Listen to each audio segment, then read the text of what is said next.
everyone. Thanks for joining me today. Um, I am Amanda. As Josh said, I've been with the health plan for just about 6 years now. And you'll have to forgive me. I'm going to stay off video today. I'm having some issues and I don't want to lose you all as we're going through our session today.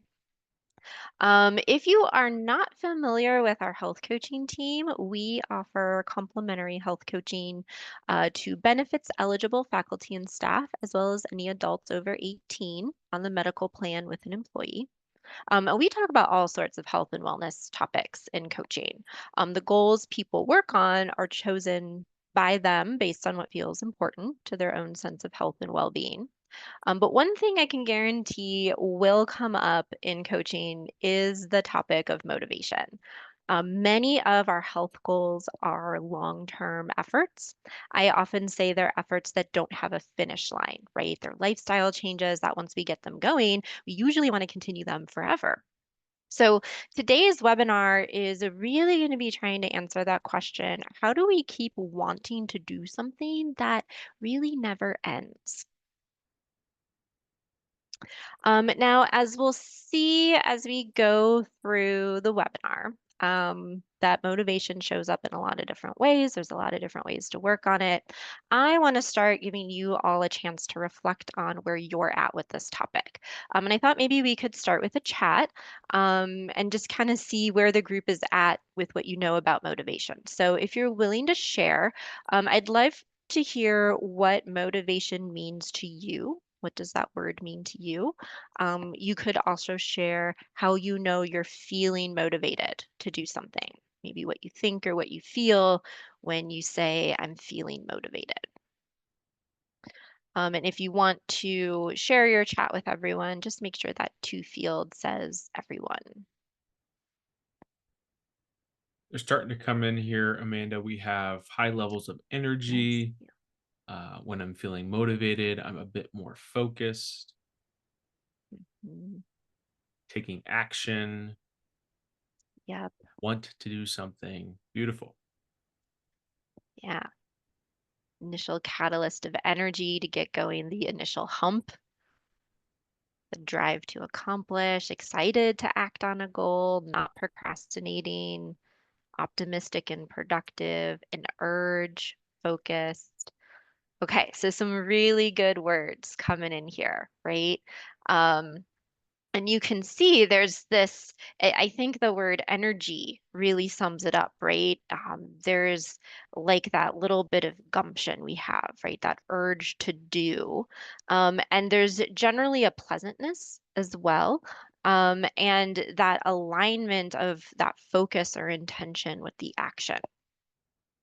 Now, the other thing I want you to reflect on, and this is going to be just for you for sake of time, we won't necessarily cover this in the chat, though if you want to share your ideas, you're more than welcome to.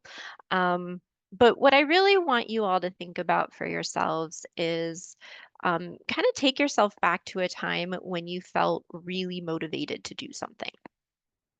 And I want you to think about what contributed to that feeling of motivation for you. In other words, why was it so strong? Was it something about the goal or the task? Was it something about the circumstances at the time? Try to name specifically to yourself what contributes to strong motivation for you.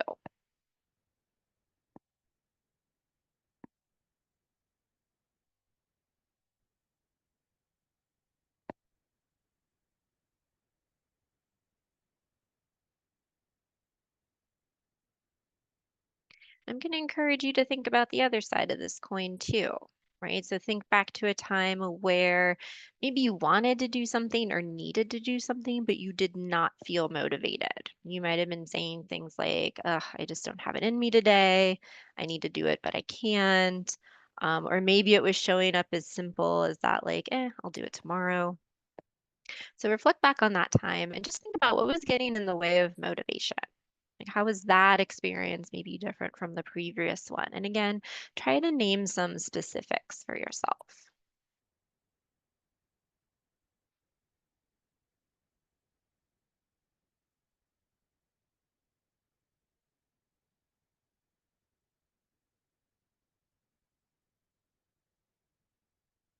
Now, I want you to keep these answers in mind as we go through the material today.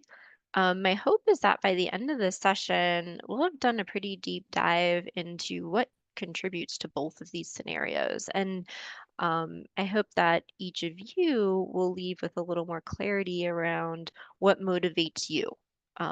What are those things that contribute to that strong sense of motivation, and maybe even some new ideas of how to strengthen that motivation or sustain it if it's already strong as you continue to work on your goals. So let's level set here with a definition we can all work from. Right, so we can understand motivation generally as a force that activates, directs, and maintains goal-directed behaviors. This force can include biological, emotional, social, and cognitive processes that help us turn intention into action. Now, in coaching, we hear a lot of judgments about motivation. People say things like, I'm not motivated, I'm lazy, I don't have any discipline, I don't have any willpower, I just need to do it, or I know what I should be doing, I'm just not doing it. Now, these are things that in your lifetime, others may have said to you in the past. You may have said them about other people. Most often, we are hearing people saying these things about themselves. They're voices in our own heads. And a mission I have in my coaching work is to get rid of these phrases, just throw them out. These judgments really do not accurately describe what's getting in the way of behavior. And actually, when they're frequent enough and if we believe them enough, they end up contributing to more difficulty over time. Now, I like to define motivation as a combination of desire and energy that drives an action. Desire comes from things that we want, that feel meaningful to us. The energy can come from our mental, physical, emotional, and spiritual capacities, those inner resources, as well as the social support that we have. So, the simplest approach to improving motivation towards anything when you're not feeling it is skip the judgments and check in on these two things. What's missing and maybe contributing to this lack of motivation you feel? If it's desire, you're probably thinking something along the lines of, I could do this, but I don't want to. If this is the case, you're probably going to need to revisit your vision and goals and really answer that question, okay, well, then why am I doing it? What's my reasons here? If this is an energy thing, you're probably thinking, I want to do this, but I can't. If this is the case, you may need to invest in some rest and recharge before you continue, or maybe dig deeper into the preparations that will make the effort a little easier. It could feel overwhelming or too complex. More often than not, when I am working with people on their goals, it is a lack of energy that's getting in the way. And that's because the energy isn't a fixed state. It goes up and down with the events that we encounter. And it means our sense of motivation, that wanting to do it, the I can do it, will go up and down with our kind of internal resources. So you can actually better maintain your sense of motivation if you start to expect these fluctuations. You won't always want to do the thing, and that's okay. That's not necessarily a sign that there's something wrong, or there's some kind of failure, or that you're not the type of person who's motivated enough to do it.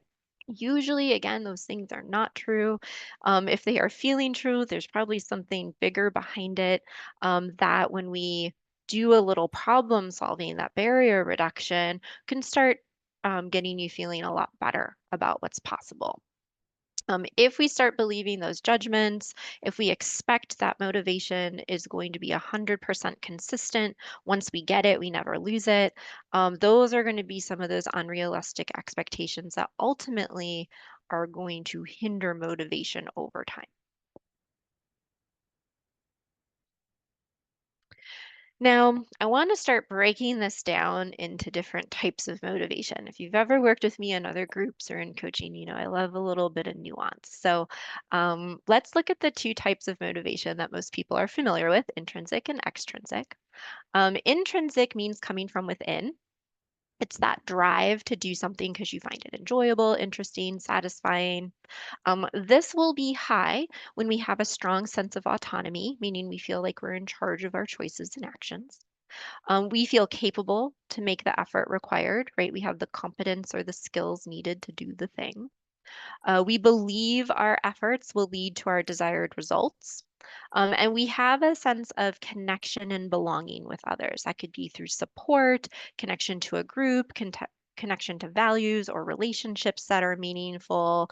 In other words, we're doing something that aligns us with our people, or just what we value, and we're not risking judgment, rejection, inability, things like that. Intrinsic motivation feels and works best when it is driven by what we love. Now, that's not the only source of intrinsic motivation. Sometimes what's driving us from the inside is something we fear. And I always say fear can be incredibly motivating. It gets us moving. But it's also very stressful and draining. And so it's not a sustainable source of motivation for most efforts. And I've had a lot of people starting different health or wellness initiatives where they don't have a lot of good stuff to say about why they're starting. They're like, I want to avoid this disease. I want to stop feeling bad about myself. They've got all these kind of like sort of, we could say, unpleasant or negatively based reasons for starting. If again, if that's all you've got, we're not going to take that away from you. And it again can get you moving. But usually, then in the coaching work, what we'll be doing is as you're trying stuff, we're going to try to find what feels a little better, right? Try to get more to those things that you can enjoy about what you're doing, what it's adding to your life, not just what it's taking away.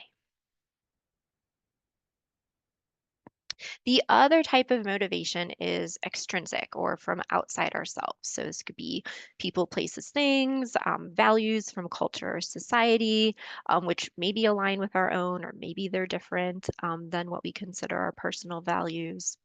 It can come in the form of rewards like incentives or money, free stuff. It could be pressures, like social pressures, peer pressure. It could be outcomes that we're going to be getting, like, able to do certain things or access other things.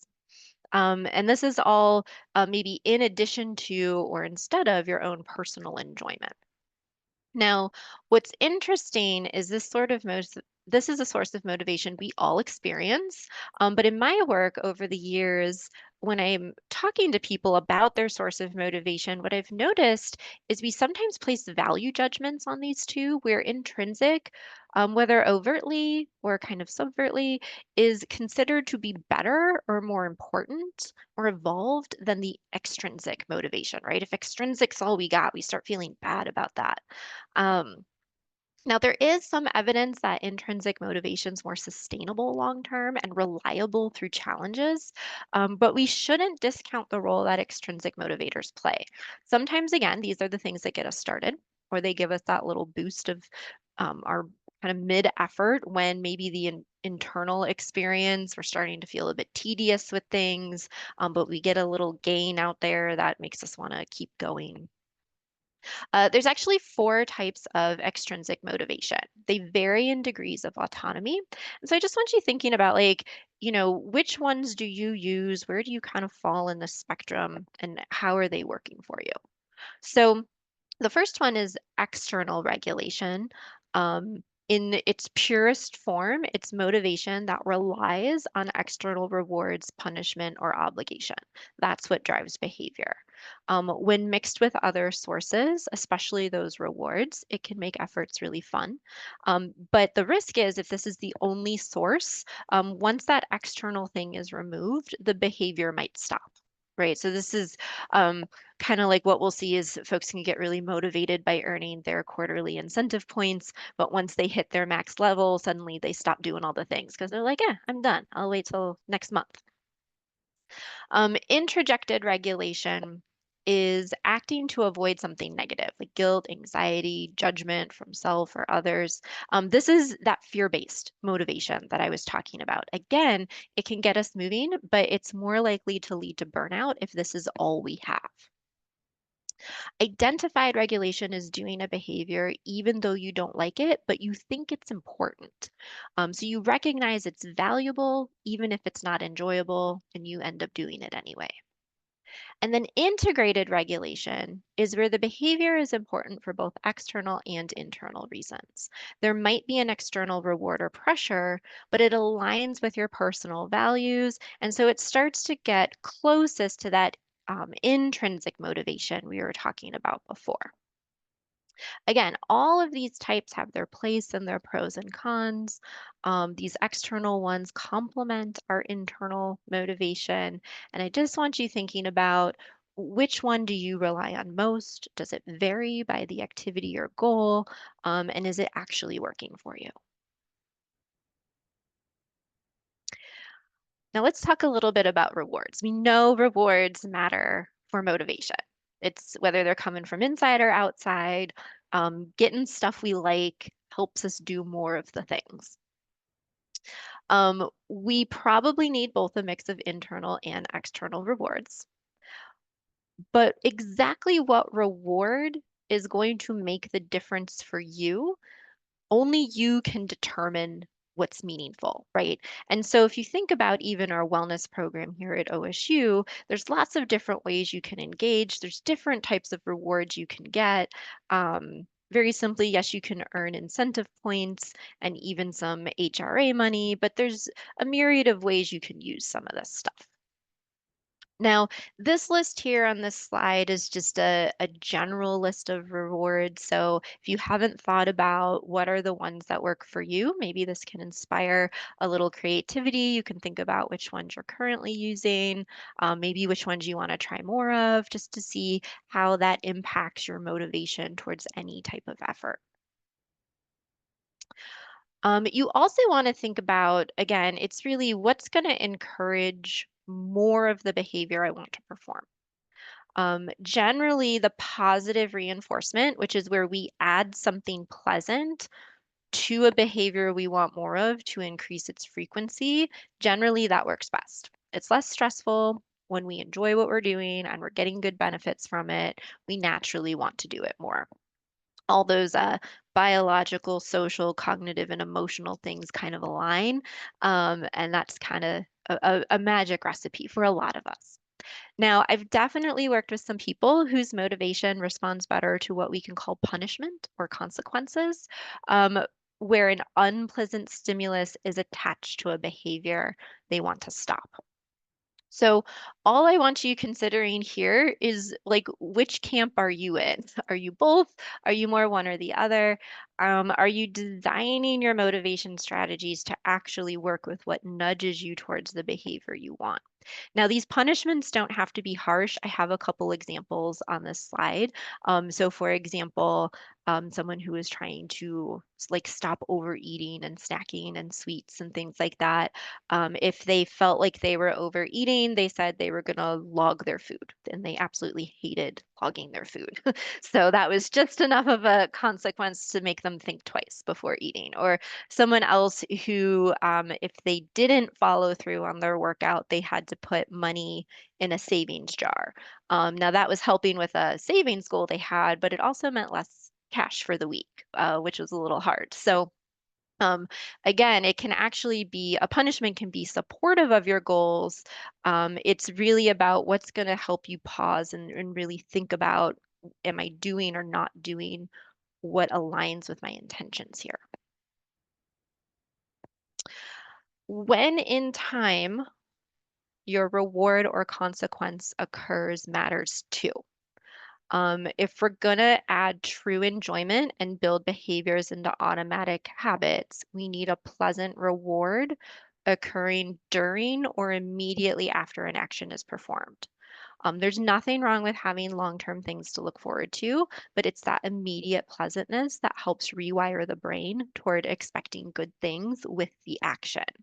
It really drives that inner sense, that urge of wanting to do it again. It actually kind of manipulates our neurochemistry, if you will, through that neuroplasticity of like this thing equals good stuff.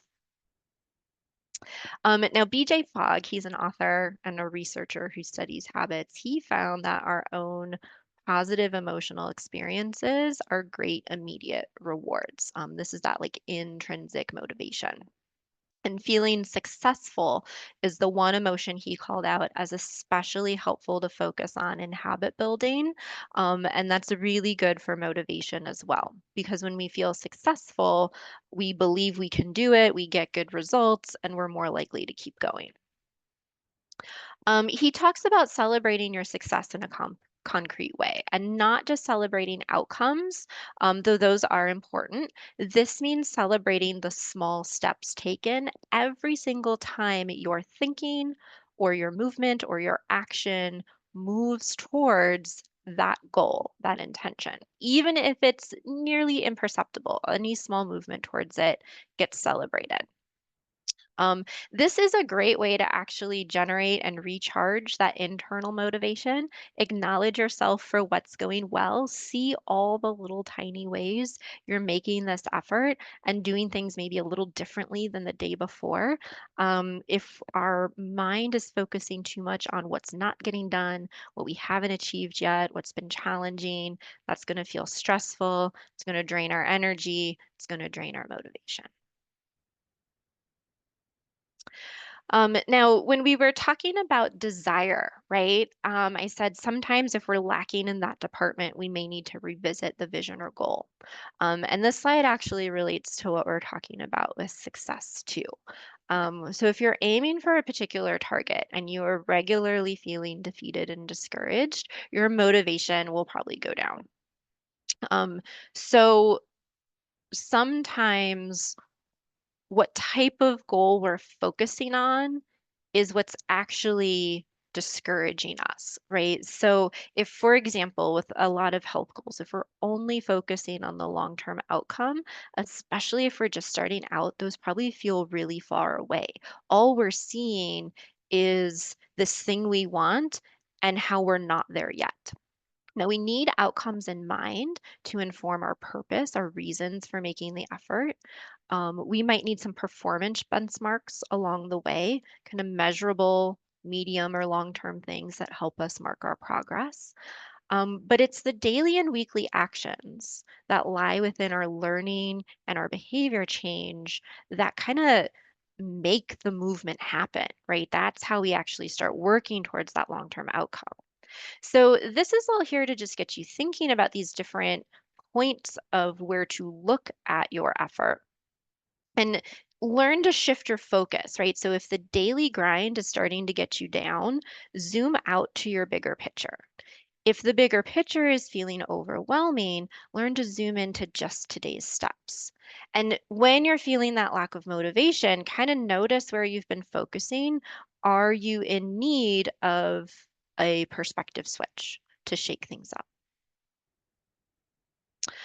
According to research, there's a just right formula for goals in that they should be specific, challenging, or difficult, but still possible. So this is just another thing you can think about, right? Because these qualities are really subjective, right? When we have the right mix, we'll feel energized, focused, persistent, creative, the stuff of motivation.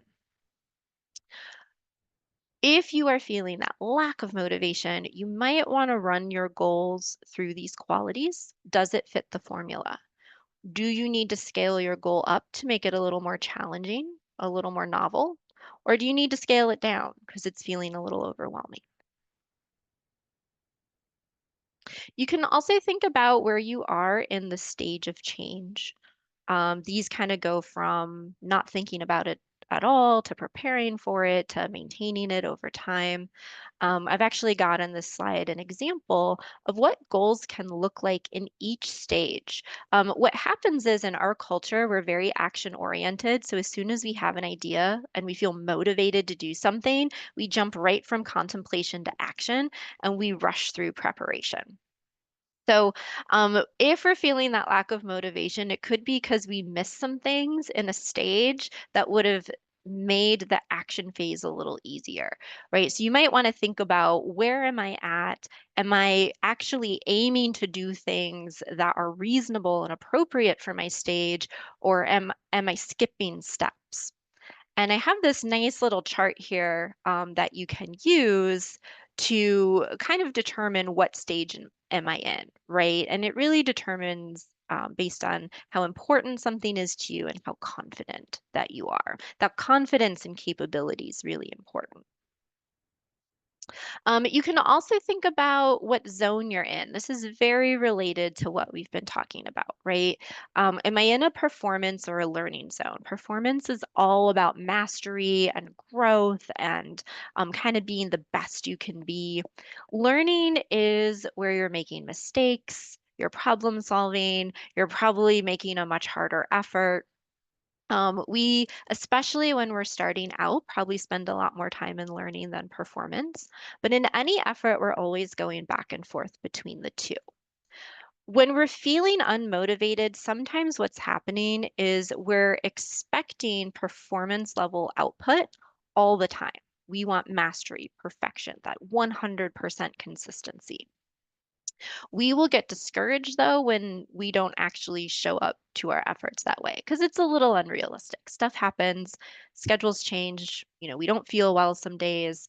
We don't always perform at our best. For most of our health and wellness goals, in particular, perfection is not required.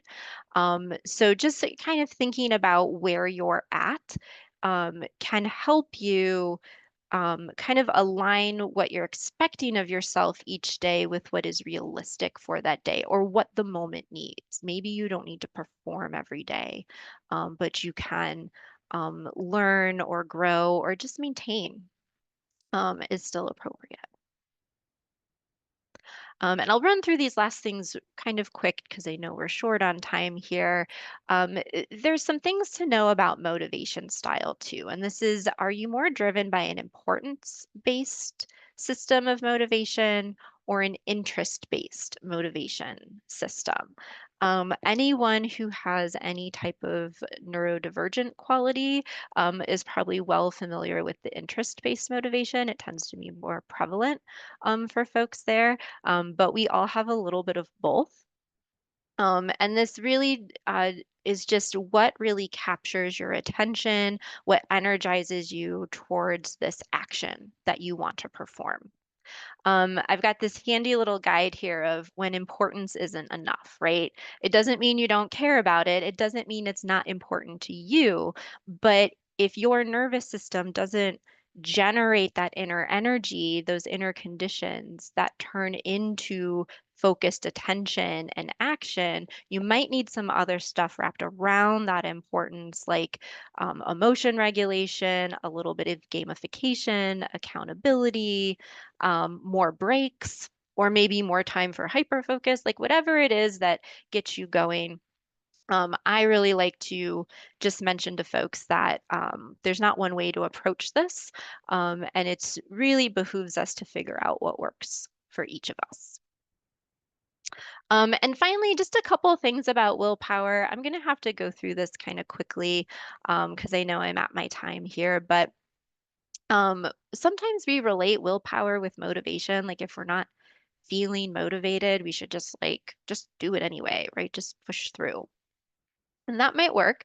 Um, but we want to think about what we're pushing through and why, and what type of willpower is actually at play. We've got some things that, again, are kind of the push through to get it done, the suppressing of impulses or temptations, and then willpower through automatic habits. The things that make willpower strong are also the things that can kind of help us keep our motivation strong as well. The couple that I want to point out, one of the best things to feel more self-disciplined with willpower is just not experiencing temptations. Right? It's not that some people are better at this than others, it's that they might actually experience less temptations. So managing your environment and actually practicing the executive function and self-control skills as part of your learning zone can help you exercise your willpower into something you can believe in a little bit more if you feel shaky here. Um, I know I'm about at our time. I had a few more slides to go through. I'll just show you what I've got here. If you would like a copy of this PDF, I'll have my email up on the board. Part of managing our willpower and motivation is managing our time, energy, and attention. It can be helpful to think about this like a budget. The things that are going to drain this are disruptions, right? And so if we have more of these types of things going on, schedule changes, lack of resources, lack of planning, our T budget is going to get expensed pretty heavily. It's going to feel like hard work. And if the work is too hard, motivation for that work is going to start to go down if we don't have a way to make it better or recharge. It is helpful to plan actions according to your energy, since that's what's mostly getting in the way is a lack of energy. So having a range of behaviors and actions that count as successful, some for low energy days and some for high energy days. You can plan your low energy days with the something is better than nothing approach, focusing on small steps that are accessible, familiar, and enjoyable. And how you evaluate your progress matters for motivation too. We expect things to go linearly. They don't. And when they're not, it feels like we're going in circles. But what's actually happening is probably a spiral up, where as we feel like we're coming back around to a start, instead of just being back at ground zero, we ascend up to a next level with more learning, more skill, more knowledge. That helps us do better for the next time. So thinking about, are you evaluating yourself and your efforts accurately? That can actually help with motivation because if we feel less discouraged, we tend to do better.